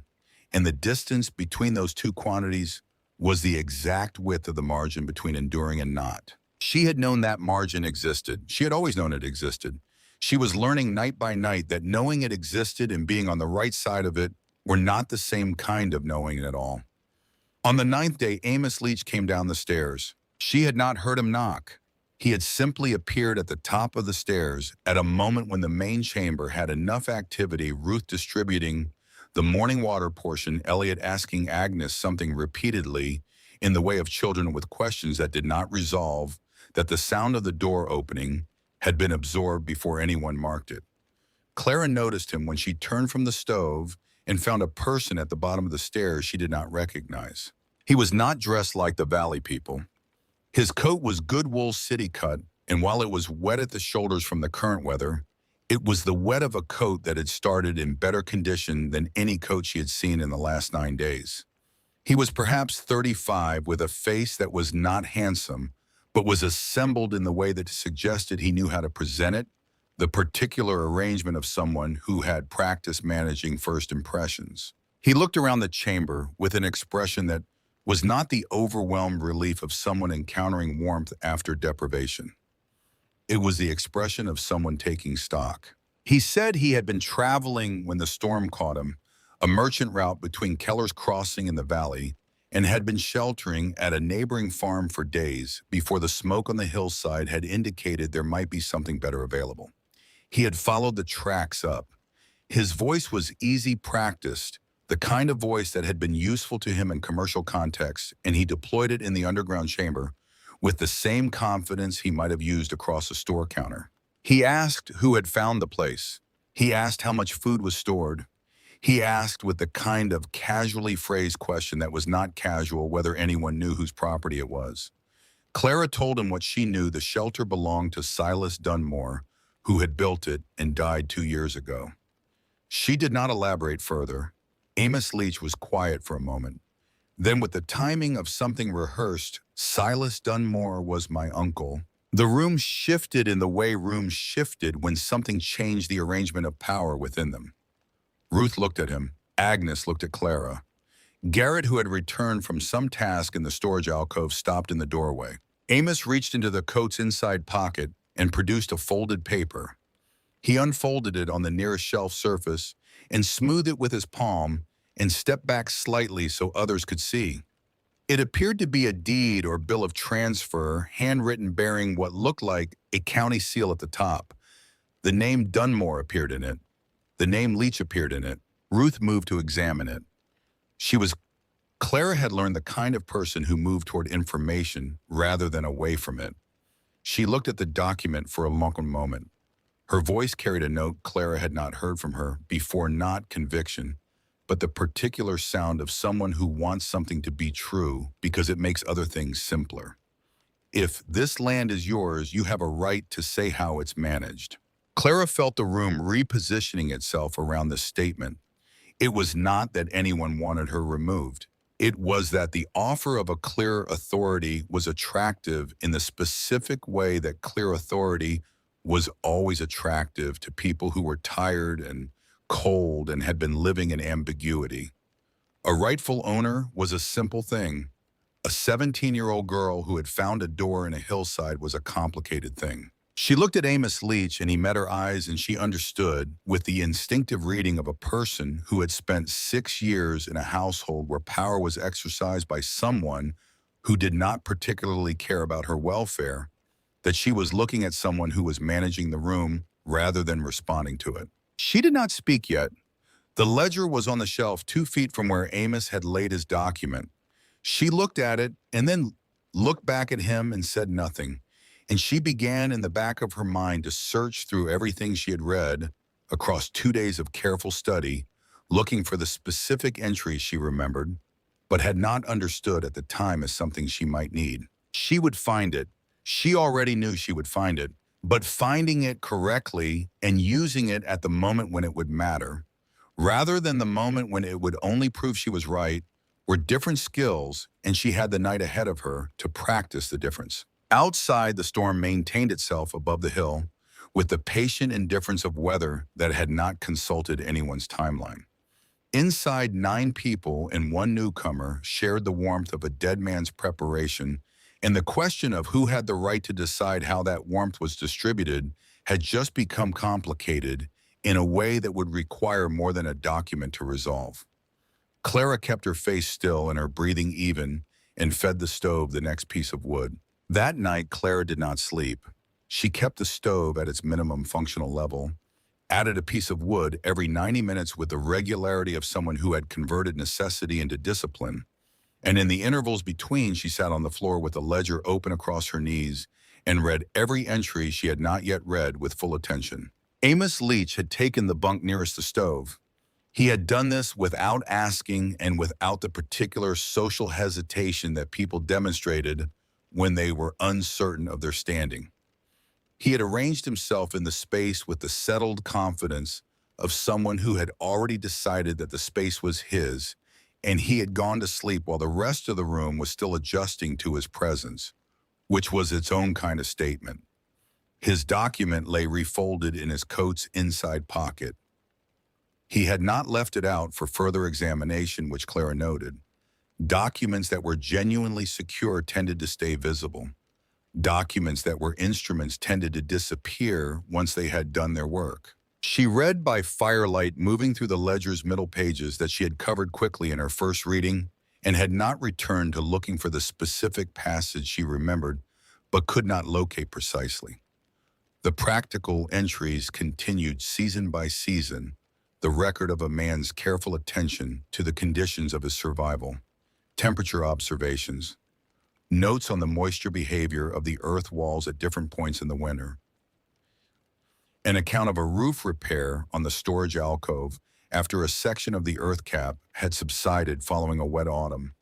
The voice of the entries was even unhurried, the voice of someone who wrote for accuracy rather than for an audience. Then on page 31, the passage she had read and moved past and now needed. It was a single paragraph written in the same careful hand as everything surrounding it.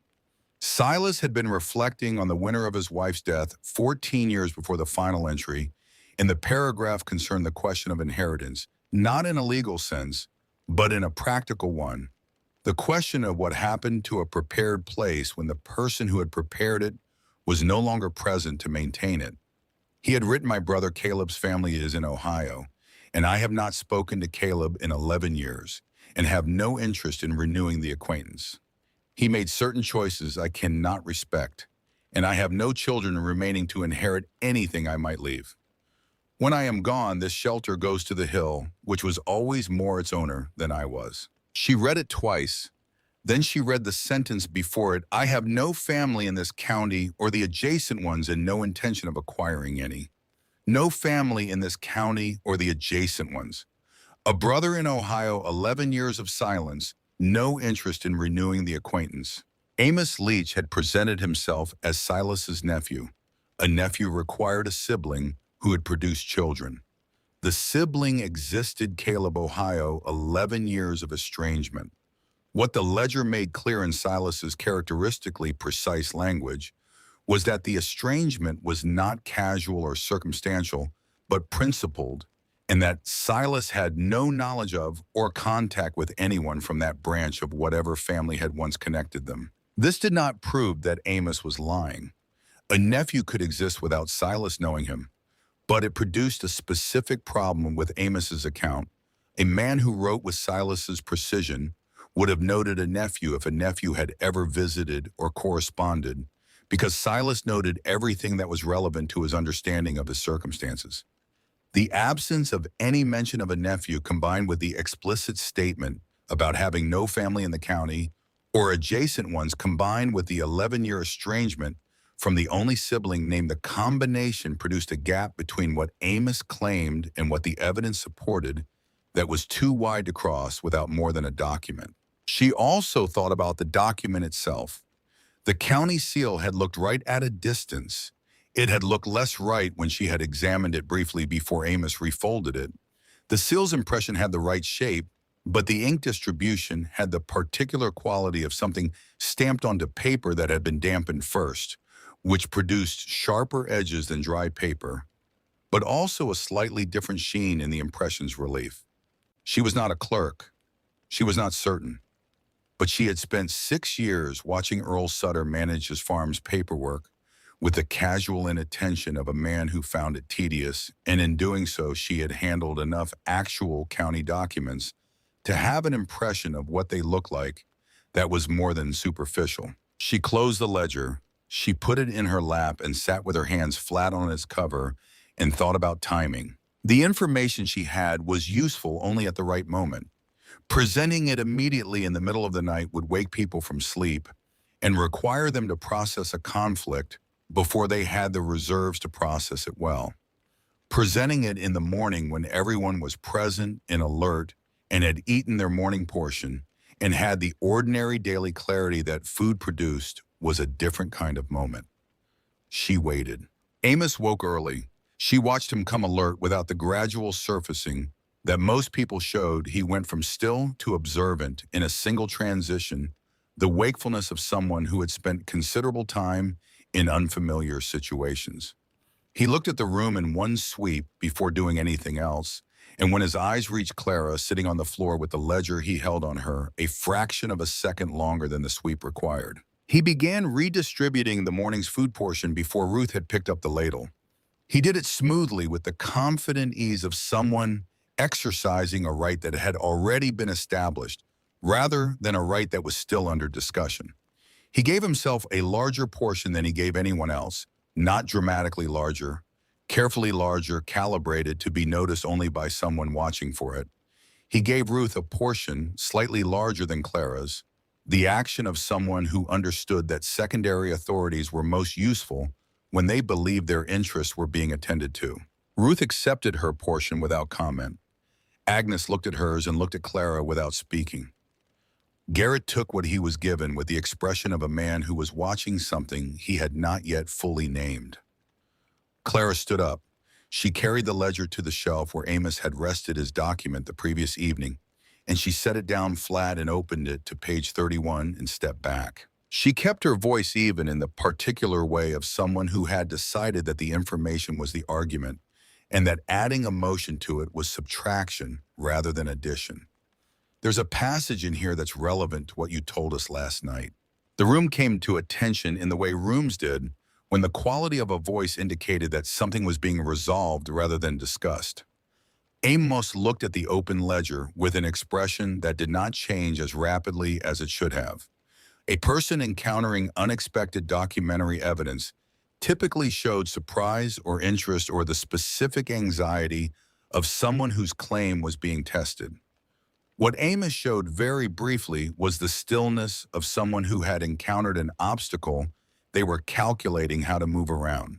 Garrett crossed to the ledger and read the passage. He read it twice the way Clara had, and then he read the sentence before it, and then he stood back and looked at Amos with an expression that was quieter and more serious than anger.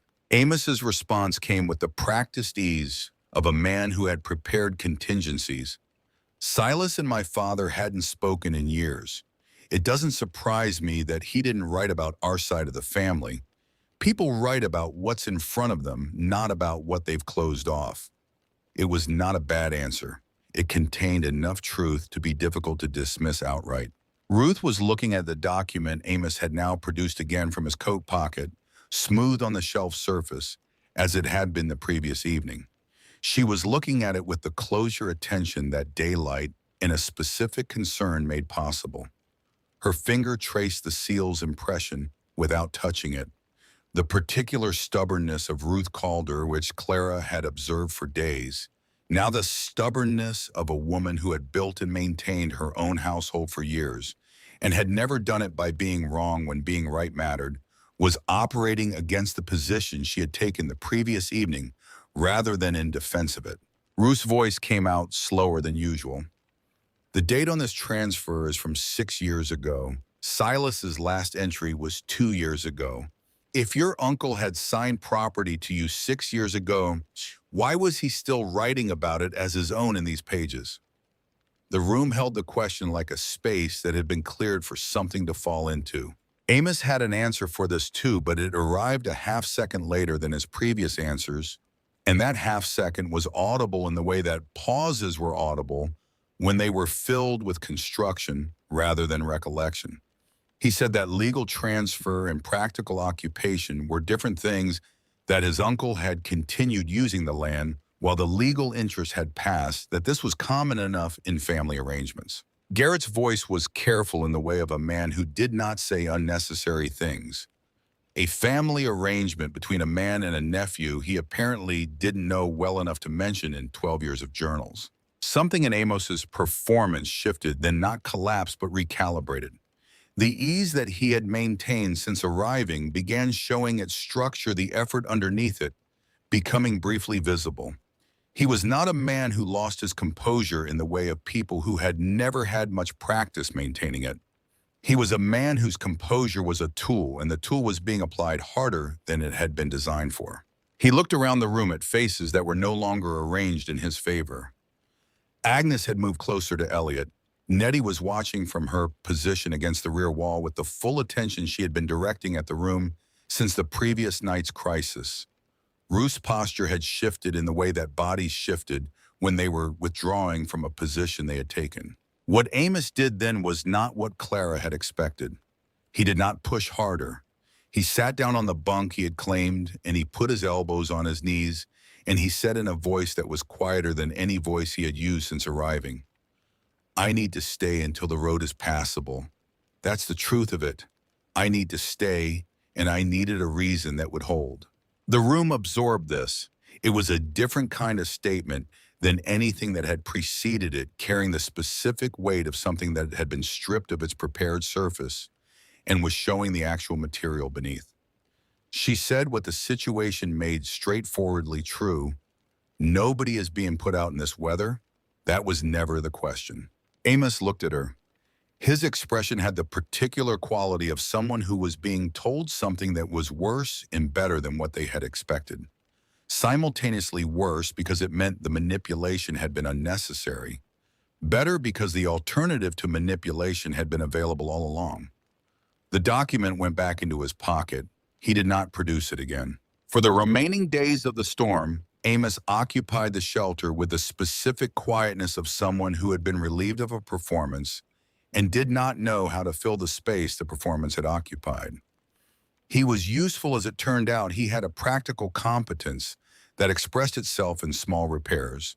a crossbar on the storage alcove's door frame that had been loose since before Clara's arrival, and that he fixed with 3 nails from the hardware tin in the efficiency of someone who had done similar work before. He split wood when the supply on the main stack dropped below a threshold Clara had established, doing this without being asked, which was a more meaningful apology than anything that could have been put into words in that particular company. Ruth said nothing to him that was warm and nothing that was hostile, which was Ruth's version of a verdict. He accepted it. The storm broke on the 13th day. Clara knew it before opening the door because the stove's draw changed the gust that had been creating pressure variations across the pipe for almost 2 weeks, smoothed into a steady pull. The kind of pull that meant the wind above had organized itself into a consistent direction rather than the chaotic, multi-directional assault of a storm system. The sound through the earth changed too, from something that pressed and released to something that moved continuously in a single direction. And continuous movement was always better than the trapped cycling energy of weather that couldn't decide where it was going. She climbed the stairs alone and opened the door, and the world outside was white and still and bright in a way that required her eyes several seconds to adjust to after 13 days of firelight and lantern glow. The sky above the ridgeline was the particular blue of winter clarity, the kind of blue that appeared only after weather had thoroughly cleaned the air and the sunlight on the snow was not warm, but it was present, which was categorically different from its absence.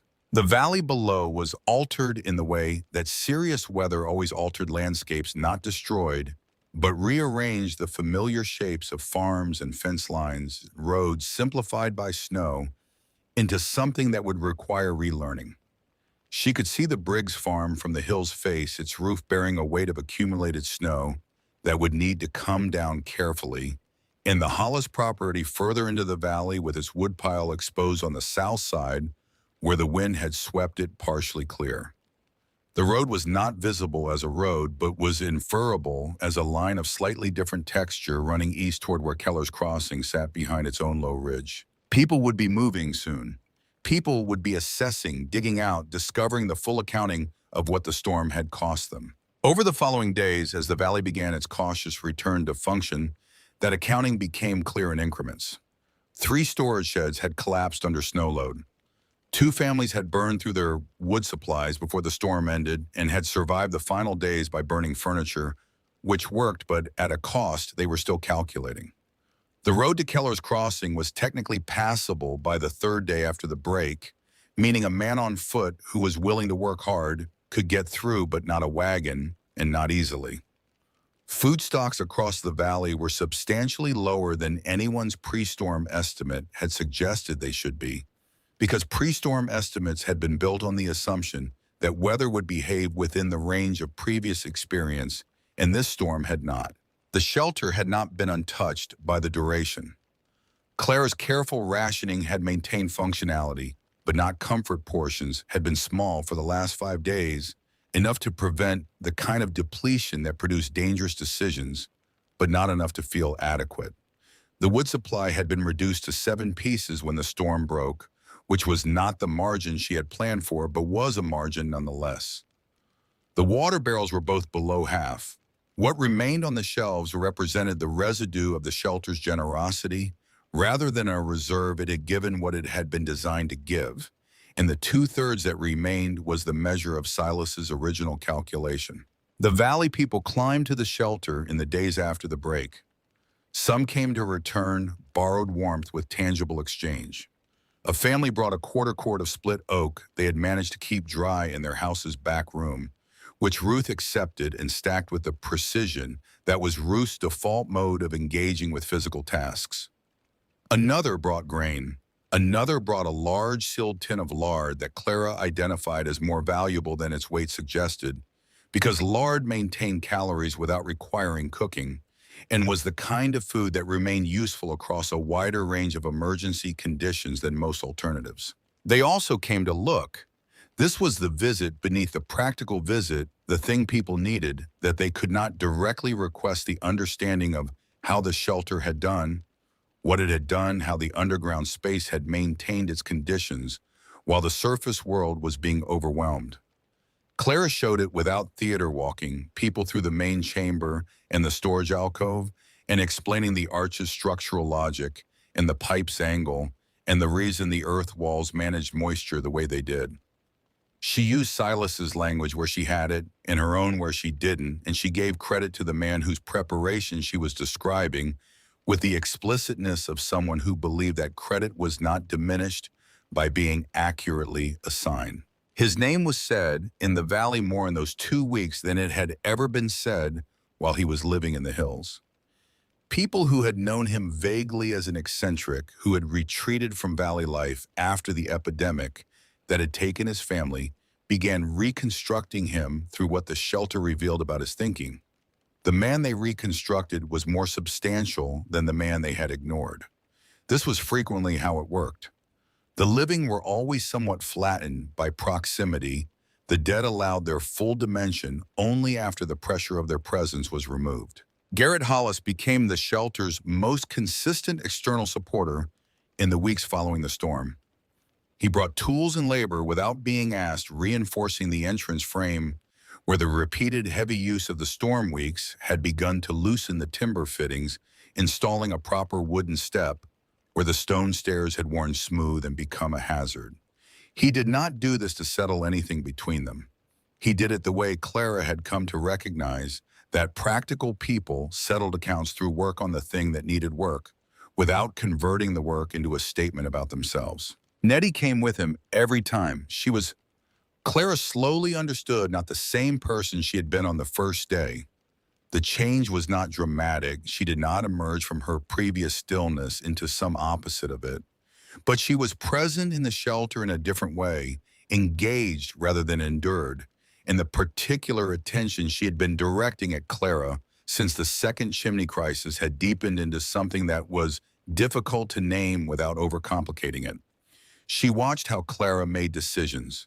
She watched how Clara spoke to Ruth, which was directly and without softening, and how Clara spoke to Elliot, which was also directly but differently calibrated, and how Clara spoke to Garrett, which was like speaking to an equal in a situation where equals did not always exist. On the 4th day after the storm broke, Nettie sat beside Clara while she was updating the ledger and asked what she was writing. Clara told her the remaining supply counts the temperature estimates for the last 3 days, a note about which jars had proven reliable over the course of the winter and which had not. The same kind of record Silas had kept continued in the same pages by a different hand. Nettie's voice was thoughtful in the specific way of young people who thought before they spoke. "You're writing for whoever comes next." Clara put the pencil down and considered the sentence. It was more precisely articulate than anything she had said to herself about why she was doing it, which was sometimes how other people's observations worked, arriving at the thing you knew but had not located language for. The news about Amos Leach reached the valley in the 3rd week after the storm, carried by a man from Keller's Crossing who had come up the road to check on the outlying properties. Amos had been known in the town. He was known, the man reported, as a person with a history of arriving in difficult situations with paperwork that benefited him in a story that sounded better than it was.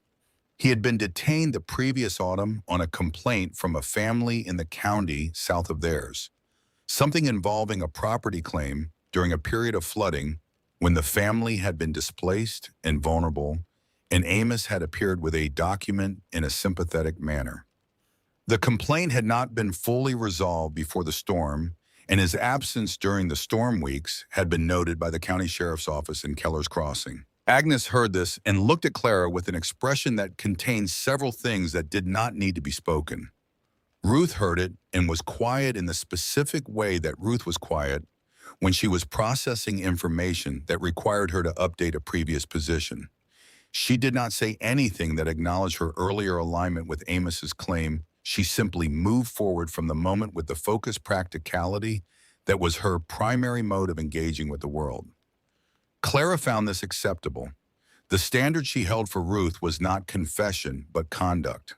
And Ruth's conduct in the weeks following the storm had been unambiguous. The man from Keller's Crossing also brought word that the county was aware of the shelter's existence, A land office inquiry had been opened about the property's status given that its owner of record had died without registered heirs and without a will filed in the county.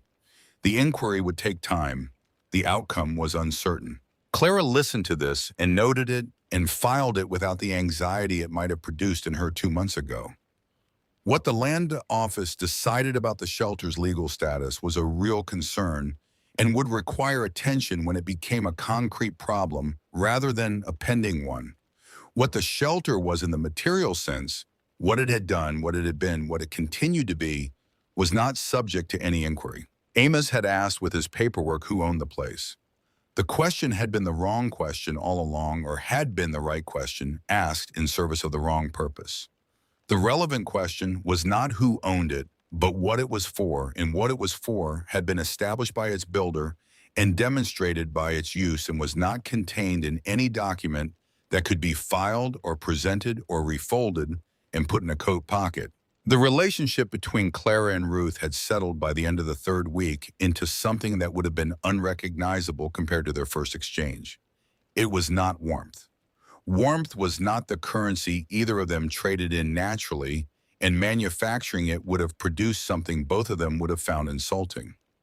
What it was instead was the specific respect of two people who had identified in each other a shared approach to the material world and understanding that things needed to be understood correctly before they could be managed well, and that managing them well was more important than managing them comfortably.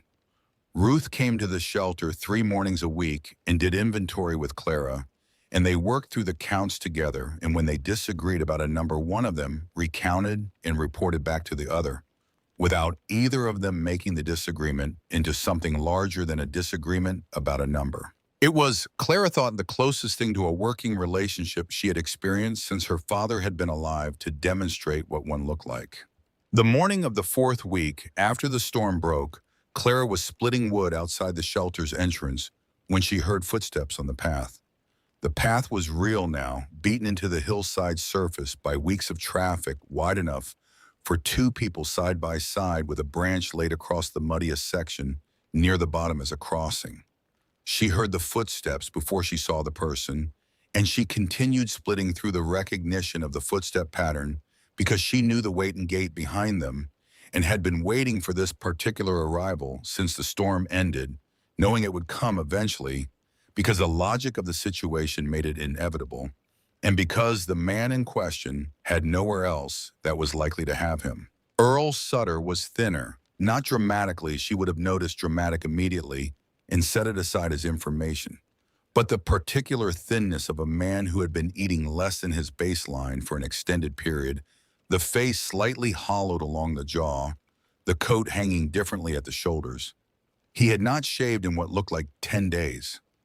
He stopped on the path when she looked up from the splitting, and the two of them were at the distance of approximately 20 feet, which was too far for nuance and too close for avoidance. He did not come closer. He held at 20 feet and his eyes went from her face to the shelter's entrance and back to her face, and he said the only thing the situation allowed him to say without it being something worse. "The farmhouse roof, the main beam came down 2 weeks ago. I've been at the Briggs place, but they can't manage much more." Clara set the axe down with its head in the dirt and its handle upright. She looked at him for a moment that was not long, but contained more than duration could account for. She was standing in the position he had occupied on the farmhouse porch inside, looking out the doorway at her back, the cold between them. She was aware of this. She suspected he was aware of it too, and that his awareness of it was part of why he was standing at 20 feet rather than the full distance he could have maintained. She had thought in occasional moments over the past weeks about what she would do when this happened. She had not thought about it obsessively because obsessive anticipation of difficult moments was a way of suffering them twice, and she was not a person who chose to suffer twice what she could suffer once. But she had thought about it enough to have arrived at something that was not a decision exactly, but was the shape a decision would take when the moment required it. She bent and picked up the next piece of wood from the pile and set it on the block and split it with a single clean stroke. Then she set the axe handle against the shelter's door frame and stepped to the side of the entrance and looked at him. She said nothing. The door stood open behind her. Earl Sutter walked the 20 feet slowly and went past her and down the stairs, and she followed him without speaking, and when he reached the bottom of the stairs, in the warmth of the main chamber, enclosed him that same involuntary stillness. The body requiring its moment to believe the warmth was real. She went past him to the shelf and took down a tin cup and poured water from the small pot that sat warming at the stove side and placed it on the shelf at the height he would reach it naturally. Then she went back to the wood. Ruth was inside when Earl arrived doing her morning count. She emerged from the storage alcove and saw Earl standing with the cup and saw Clara's absence and understood the arrangement without requiring explanation, which was one of the things Clara had come to appreciate about Ruth. She could read the shape of a situation without needing it narrated to her. Earl sat in the corner nearest the stairs for the rest of that day and said about almost nothing.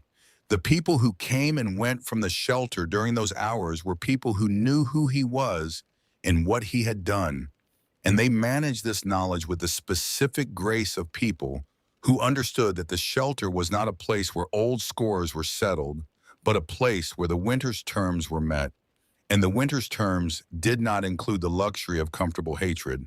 That night, Clara put a folded blanket on the floor at the end of the bunk and put a bowl of the evening's food beside it, and she set these things down without comment and without looking at him, and she went to the stove to manage the nightly banking. Earl sat where he had been sitting and looked at the blanket and the bowl for a long moment.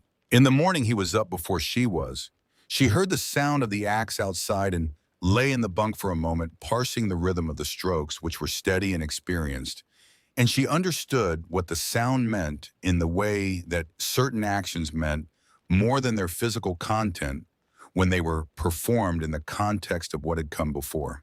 She got up and began the morning inventory and did not go outside until there was enough wood by the door that carrying it down was the next practical task. March arrived without ceremony, the way seasons arrived in the Allegheny Ridges, not with a single dramatic change, but with an accumulation of small ones, each insufficient to be called thaw, but collectively constituting a direction. The angle of the light shifted. The quality of the cold became different, less absolute, retaining somewhere in it the suggestion of what the air had been before December had settled in. Snowmelt began on the south-facing slopes in the afternoons and refroze at night, and the ice made the paths treacherous in the early mornings until the sun came up enough to soften it. The valley began the long project of accounting for itself. Families assessed their losses, the collapsed sheds, the depleted stores, the animals that had not come through the fencing that would need replacement before spring planting could proceed. The accounting was painful in the way that honesty about costly mistakes was always painful, but the valley was not broken, and the difference between damaged and broken was not small. Clara stood outside the shelter one morning in the third week of March and looked down at the valley in the clear early light and counted 3 properties where work had already begun on side hill storage rooms, structures that used the hillside's mass as their primary insulating element that went into the earth rather than sitting on top of it. She had not suggested this to anyone directly. She had shown people the shelter and explained what made it work and left the conclusions to them, which was the only way to reach conclusions that stuck. She spent several days of the thaw climbing the hill above the shelter, exploring the terrain above the point she had been managing during the storm. The hill was different in partial thaw than it had been under full snow cover, the microtopography re-emerging the specific shapes of rocks and roots and ground variations becoming readable again after months of erasure.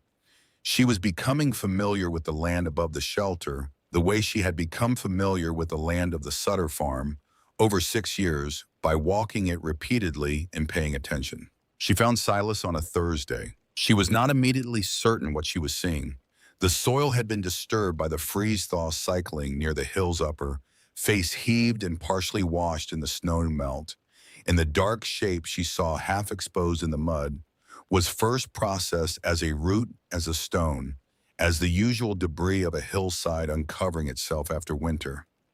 Then the shape resolved, the angle of it, the specific way bone presented itself when it had been in the ground long enough to have lost what was not bone, but not so long that the bone itself had fully broken down. There was not much. 2 winters of being in the earth had taken the soft materials and left what was hard. A section of rib, the articulation of a hand partly intact, which was how she identified it as human rather than animal. Beside the hand, partially buried still, the split and blackened wood of a walking stick, broken at the point where it had been used beyond the material's tolerance. And above the whole arrangement, the iron collar of the stovepipe, emerging from the earth, exactly where she had cleared it, in the storm the location she had fixed in her mind in the dark, in the wind, and reached by memory. He had been within 10 feet of the pipe collar when he stopped. 10 feet from a marker that would have told him exactly where the door was below, and to the right 30 feet down the hill's face. If the snow had been less deep, or if the light had been different, or if his leg had allowed him another few minutes of searching.